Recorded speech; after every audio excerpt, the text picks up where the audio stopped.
வணக்கம், இது உங்கள் தேவகி சமையலறை. இன்னைக்கு நம்ம பார்க்க போகிறது ரொம்ப முக்கியமான ஒரு வீடியோ. மீதமான சப்பாத்தியை வேஸ்ட்டாக தூக்கி போடாமல் 5 நிமிஷத்தில் சூப்பரான டிஃபன் ரெடி பண்ணலாம். சப்பாத்தியை விரும்பி சாப்பிட முடியாத பல்லில்லாத வயசானவங்க கூட இந்த ரெசிபியை ஈஸியாக சாப்பிட முடியும். சப்பாத்தி மீதமாயிருச்சு, ஆனால் சைட் டிஷ் எதுவும் இல்லை அப்படிங்கிற சமயத்தில் எந்த சைட் டிஷ்ஷுமே தேவையில்லாமல் இந்த ரெசிபியை செஞ்சிடலாம். 4 சப்பாத்தி மீதமாயிடுச்சு. அதை சின்னதாக கட் பண்ணி மிக்ஸி ஜாரில் சேர்த்து தண்ணி ஊற்றாமல் நைஸாக அரைச்சி எடுத்துக்கலாம்.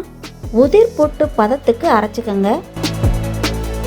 அடுத்ததாக பேனை ஹீட் பண்ணிவிட்டு கொஞ்சமாக நெய் சேர்த்துக்கலாம். கூடவே பொடியாக கட் பண்ண முந்திரியை பொன்னிறமாக வறுத்து அதை ஒரு ஓரமாக வச்சிடலாம். அடுத்ததாக அடுப்பை ஆஃப் பண்ணிவிட்டு ஒரு பாத்திரத்தில் 1/4 கப் அளவுக்கு வெல்லம் சேர்த்துக்கிறேன். அடுப்பு ஆனில் இருந்ததுன்னா பாத்திரம் சூடாக இருக்கிறதுனால வெல்லத்தை சேர்த்திங்கன்னா வெல்லம் சட்டுன்னு கரிஞ்சு போயிடும். அதனால் வெல்லம் சேர்த்ததுக்கப்புறம் வெல்லம் மூழ்கிற அளவுக்கு தண்ணி சேர்த்துக்கலாம்.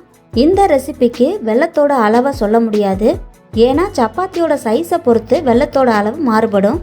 வெல்லம் கரைஞ்சா மட்டும் போதும், பாகு பதமெல்லாம் தேவை கிடையாது.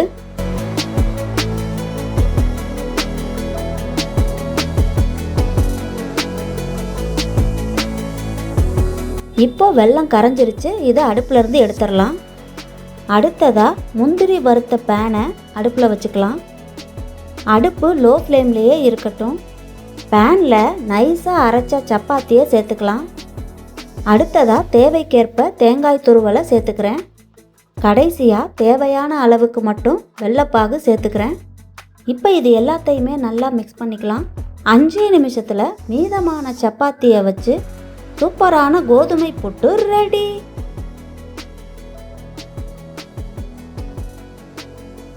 இந்த வீடியோ உங்களுக்கு பிடிச்சிருந்தா லைக் பண்ணுங்க, ஷேர் பண்ணுங்க, கமெண்ட் பண்ணுங்க, சப்ஸ்கிரைப் பண்ணுங்க.